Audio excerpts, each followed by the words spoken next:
எல்லாம் ஒரு 4 வருஷம் கழிச்சு அன்னைக்கு பேசுனது எதுவும் நீங்க மனசுல வச்சுக்காதீங்க.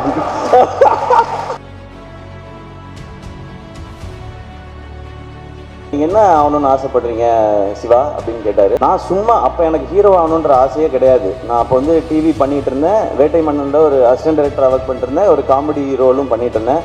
சரி இருந்தாலும் வம்புல போன்னு சொல்லிட்டு நான் என்ன பண்ணேன், நான் எனக்கு அக்ரிமெண்ட் போடும்போது ஒருத்தன் என்ன கான்ஃபிடன்ஸ் என்ன உஷாரா இருந்தா இந்த படத்துக்கு எந்த அவார்டு கிடைச்ச சினிஸ் திடீர்னு இட்டு குத்துட்டான், நிறைய சம்பாதிச்சிட்டான், இந்த இதுக்கு போகணுமான்னு காண்டா கூட நாங்கள் சுத்துறதுக்கு வாய்ப்பு இருக்கு.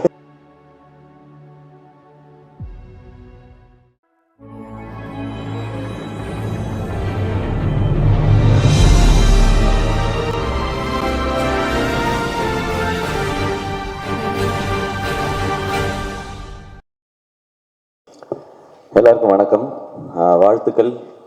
ஃபர்ஸ்ட் வந்து சூப்பர் ஹீரோ டீமுக்கு and Arjun Das wishing a speedy recovery and இந்த படம் உங்களுக்கு பெரிய சக்ஸஸ் ஆகட்டும். அண்ட் நிஞ்சா, இது இன்னும் பேசிக் ஐடியா மட்டும் எனக்கு தெரியும். இந்த கதையோடது ரொம்ப சுவாரஸ்யமாக இருந்தது.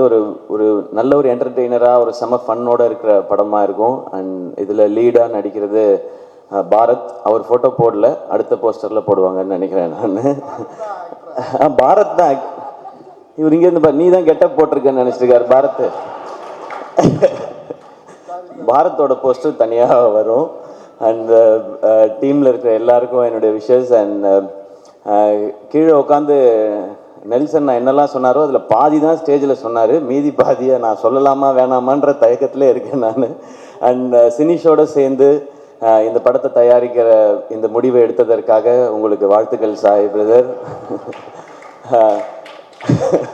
இதில் நீங்கள் படம் எடுக்கிறது எனக்கு தெரிஞ்சு படம் நல்லா எடுத்துறது அது ஷுவராக ஹிட் ஆகிடும், அது எல்லாமே இருக்கும். ஆனால் சினிஷை சமாளிக்கிறது தான் ஒரு பெரிய ஒரு சேலஞ்சிங்கான ஒரு டாஸ்காக இருக்கும். ஏன்னா ஆல்வேஸ் ஹைப்பராக இருக்கிற ஒருத்தர்.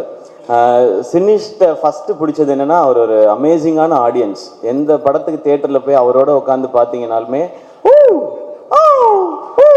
இப்படிதான் படமே பார்ப்பாப்ல. இவன் யாரா நம்ம பக்கத்தில் உட்காந்து கராத்தே பழகிறான் அந்த மாதிரி இருக்கும் அது. ஸோ அவ்வளோ ஒரு என்னது சூப்பராக இருந்துச்சு, இதில் படம் நல்லா இருந்துச்சு, சூப்பராக இருந்துச்சுன்னு. ஸோ எல்லா படத்துக்கும் அப்படி தான் சொல்லுவார். ஸோ அவர் படத்துக்கு நம்ம எல்லாரும் அப்படி சொல்லுவோன்னு நான் நம்புகிறேன். பட் சினிஷ்க்கு எனக்குமான அது நட்புன்னு சொல்கிறதா இல்லை அந்த மோதல்ங்கிறதா என்னன்னு தெரியல. அது வந்து தொட்டு பின்னாடி போகணும். நம்ம அப்போ ஆரம்பிச்சது. நான் நெல்சன் நாட்டை வந்து அசிஸ்டன்ட் டைரக்டராக சேர்ந்த டைம் ஃபஸ்ட்டு நானும் நெல்சனாக வேட்டை மன்னன் கதை பண்ணும்போது எங்களுக்கு அப்போ ஆஃபீஸ் கிடையாது, ப்ரொடியூசர்லாம் ஃபிக்ஸ் ஆகல, ஹீரோவும் ஃபிக்ஸ் ஆகலை. நாங்கள் மெரினா பீச்சில் போய் உட்காந்து அவர் சொல்லுவார் ஒன்று, அதில் வந்து நான் எழுதிட்டே இருக்கணும். அது நெல்சன் நான் பேசும்போது அது கூட பழகுனவங்களுக்கு தெரியும், சில வார்த்தைகளை நம்ம பீப் போட்டு தான் எழுதணும். அதை போட்டு நான் எழுதிட்டு இருந்த காலகட்டம். அப்புறமா ஆஃபீஸ் போட்ட பிறகு அருண்ராஜா வந்து சேர்ந்தான். அப்புறமா வந்து சேர்ந்தார் சினிஷ். அவரோட ஃப்ரெண்டுன்றது ஓரளவுக்கு தெரியும். அவர் இந்த நடுவில் சொன்னார்ல ஏதோ ஹர்ட் பண்ணிட்டேன் அப்படிலாம் சொன்னார். அது ஹர்ட்லாம் பண்ணல. எது நடந்ததுன்னா, நாங்கள் அந்த ஆஃபீஸில் இருக்கும்போது ஒரு நாள் சொன்னார், நீங்கள் என்ன ஆகணும்னு ஆசைப்படுறீங்க சிவா அப்படின்னு கேட்டார்.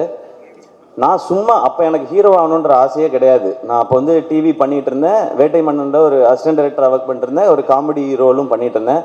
சரி இருந்தாலும் வம்புல போன்னு சொல்லிட்டு நான் என்ன பண்ணேன், நான் எனக்கு ஹீரோ ஆகணும்னு ஆசைனே. சிவா எதுக்கு உங்களுக்கு இந்த வேலைலாம்,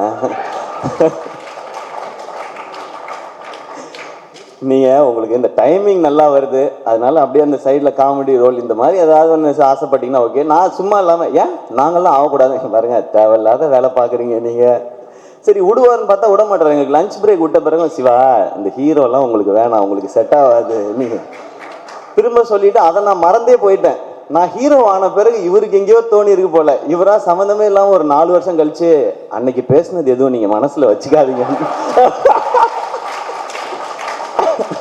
நான் மறந்துட்டேன் அந்த மேட்ரு. அதுக்கப்புறம் இதெல்லாம் நடந்துச்சு. ஸோ அந்த காலகட்டத்தில் நடுவில் எல்லாரும் பிஸி ஆகிடுவோம்ல, அதில் நான் பேசாமல் இருந்தது இவர் மேலே கோபமாக இருக்கதா இன்னைய வரைக்கும் நினச்சிக்கிட்டு இருக்காரு. நான் ஹர்ட் பண்ணிட்டேன் அப்படின்னு சொல்லி. நீங்கள் ஹர்ட்லாம் பண்ணல, அப்போ எனக்கே ஐடியா இல்லை. அப்போ ஆக்சுவலாக நடுவில் என்ன சொன்னார்னா, சும்மா இல்லாமல் நீங்கள்லாம் ஹீரோ ஆகக்கூடாது சிவா, நம்ம டான்ஸ் சதீஷ் இருக்கான் பார்த்தீங்களா, அவன் தான் ஹீரோ ஆகணும், நீங்கள் அவங்க கூட காமெடி நான் நடிகன்னு சம்மந்தமே இல்லாமல் அவரெல்லாம் கோர்த்து விட்டு இதுக்குள்ளே இந்த மாதிரி ஓப்பனாக பேசுவாப்புல. அதனால பல பேர்கிட்ட பிரச்சனையாக இருக்குது, பஞ்சாயத்தாக இருக்குது, நிறையா இருக்குது, இன்னமும் ஆகிட்டே தான் இருக்குது. இந்த மாதிரி வெளிப்படையாக பேசக்கூடிய சினிஷை நீங்கள் எப்படி ஹேண்டில் பண்ண போகிறீங்கன்றதான் உங்களுடைய சேலஞ்சாக இருக்கும்னு நினைக்கிறேன்.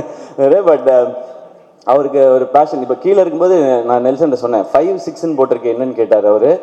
இது 5th ப்ராஜெக்ட் 6th ப்ராஜெக்ட், இந்த மீதி 4 ப்ராஜெக்ட் என்ன நம்ம சொல்லவே மாட்டான், ஸ்ட்ரெயிட்டாக 5-6ன்னு போட்டுக்கிட்டான் அப்படின்னாரு. அதுக்கப்புறம் அவன் பேசும்போது இந்த வருஷம் 2 படம், அடுத்த வருஷம் 2 படம் அனௌன்ஸ் பண்ணுறோம், அதுக்கப்புறம் சீரீஸ் அனௌன்ஸ் பண்ணுறோம். இவன் எல்லாம் அனௌன்ஸ் பண்ணுறோன்னு மட்டும்தான் சொல்கிறான், எப்போ ரிலீஸ் பண்ணுறோன்னு சொல்கிறானா பாருன்றாரு அவர். இப்படி தான் இந்த கான்வர்சேஷன் போயிருந்தது.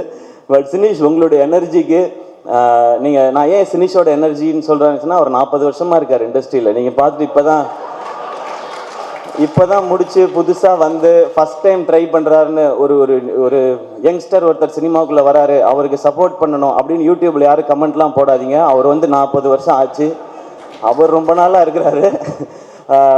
அண்ட் எல்லாரும் அவர் கூட ஒர்க் பண்ண எல்லாருமே வந்து இங்கே டைரக்டராக இருக்காங்க, சக்ஸஸ்ஃபுல் டைரக்டராக இருக்காங்க, நேஷ்னல் அவார்டு வின் பண்ணியிருக்கிறாங்க. இதை பற்றி நாங்கள் நிறையா பேசியிருக்கோம். எப்படி உங்களுக்கெல்லாம் டைரக்டர் ஆகணும்னு தோணுச்சுன்னா, சினிஷே டைரக்டர் ஆகிட்டான், நம்ம ஆக முடியாதான்னு சொல்லி தான் எங்களுக்கெல்லாம் ஒரு மோட்டிவேஷன் வந்துச்சு அப்படின்னு சொல்லி நான் சினிஷ்ட்டு கேட்பேன், சினிஷ் ஏன் இப்போல்லாம் நீங்கள் டைரக்ஷன் பண்ணுறதில்ல அப்படின்னா, பண்ணணுங்க அப்படின்னா. நான் விளையாட்டுக்கு கேட்டேன், சும்மா நீங்கள் சீரியஸ் ஆக்ட் ஏதாவது பண்ணுறாங்க. இப்போ ப்ரொடக்ஷன் நல்லா போயிட்டுருக்கு, பார்க்கிங் வந்து நல்லா பண்ணிட்டீங்க சூப்பர்னு சொல்லி. ஆக்சுவலாக எப்படிப்பட்ட உஷாரான ஆளுங்கிறதுக்கும் ஒரு பாயிண்ட் சொல்லிடுறேன். பார்க்கிங் படம் வந்து இன்னொரு ப்ரொடியூசரோட சுதனோட சேர்ந்து தான் அவர் பண்ணியிருக்காரு. அக்ரிமெண்ட் போடும்போது ஒருத்தன் என்ன கான்ஃபிடென்ஸ், என்ன உஷாராக இருந்தால் இந்த படத்துக்கு எந்த அவார்டு கிடைச்சாலும் நான் தான் போய் வாங்குவேன்னு ஒரு அக்ரிமெண்ட்டில் ஒரு பாயிண்ட் போட்டிருக்காங்கன்னா என்ன கான்ஃபிடென்ஸ் லெவல்னு பார்த்துக்குங்க.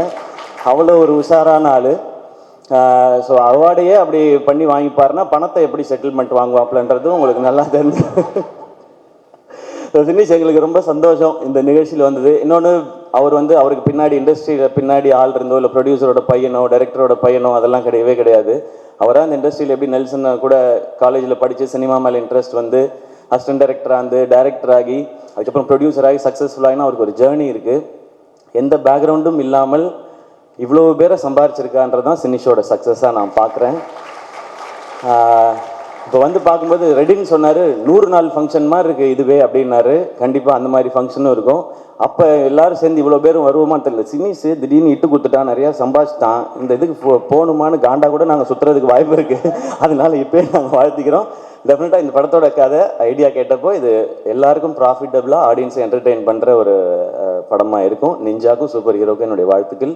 இந்த படத்தில் பங்கு பெற அனைவருக்கும் என்னுடைய வாழ்த்துக்கள். இந்த படம் சக்ஸஸ் ஆகட்டும். இந்த சக்ஸஸ் மீட்டில் திரும்ப நாங்கள் எல்லோரும் வந்து சந்திக்கிறோம். பார்ட்டி கொடுத்துருவீங்கல்ல? நான் ஒன்றும் பண்ண போகிறேன், சைட் டிஷ் தான் சாப்பிட போகிறேன். தேங்க்யூ.